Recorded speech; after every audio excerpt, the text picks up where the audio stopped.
Hi everybody. I'm going to bring a little moment of levity to your Sunday afternoon. I'm going to do a song that I've learned a while ago. It was written by Peter and Lou Berryman, a wonderfully talented couple from the American Midwest. And I learned this song. It took me a while, I have to say, because there's a lot of words in it, but I learned it. And it's a song called The Speculator. And here's the deal. This is about a device that every car should be equipped with, but no car is, because it hasn't been invented yet, okay? So you're driving along and you see a funny looking building and you wonder, what do they do in that building? Or you see over there is a couple of people talking suspiciously. What are they talking about? What are they talking about? Well, if you had a speculator on your dashboard, it would help you. Here it goes.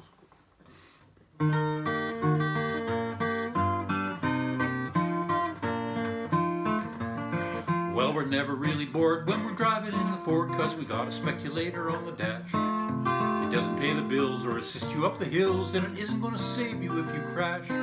But when you pass a dairy now and then, and find yourself wondering again about that little shack by the barn around the back, you can turn the speculator up to 10.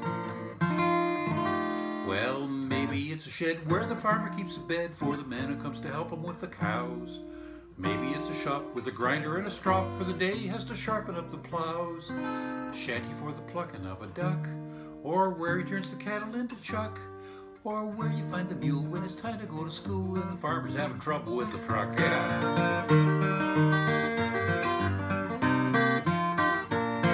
Well, there's nothing really like a jalopy on the pike with the rattle of the windows and the doors, the whining of the wheels and the radio spiels and the clatter of the clutter on the floor. And then you hear a chuckle from the hood. Something isn't working like it should.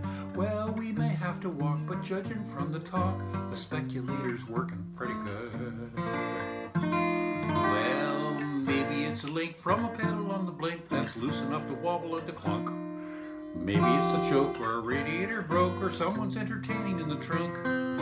Maybe it's a carburetor fire, burning insulation off a wire. No, I think a chunk of rust might have twisted in a gust and be rubbing on the rubber of the tire.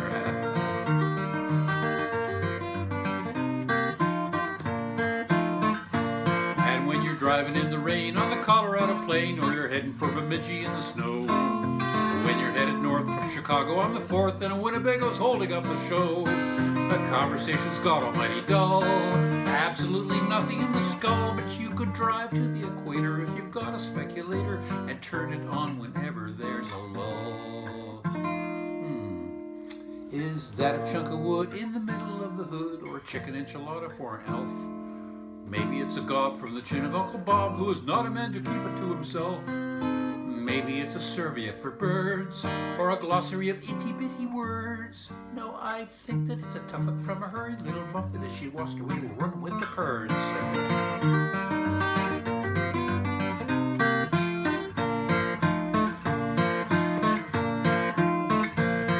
And when you're nearly hit by a yuppie little twit with his godforsaken noggin on the phone, swerving in your lane, doing 90 in the rain in a cloud of amaretto and cologne, you feel the anger and you start to work.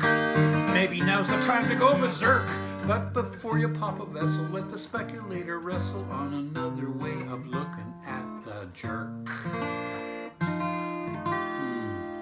Well, maybe he's a shrink with a patient on the brink and he's driving there, we'll try to talk him down. Maybe he's aware of a toxin in the air and he's off to warn the people of the town. Someone in his family might be sick. His daughter hit his mother with a brick. His dog has got the rabies, or his wife is having babies, but the odds are in your favor, he's a prick.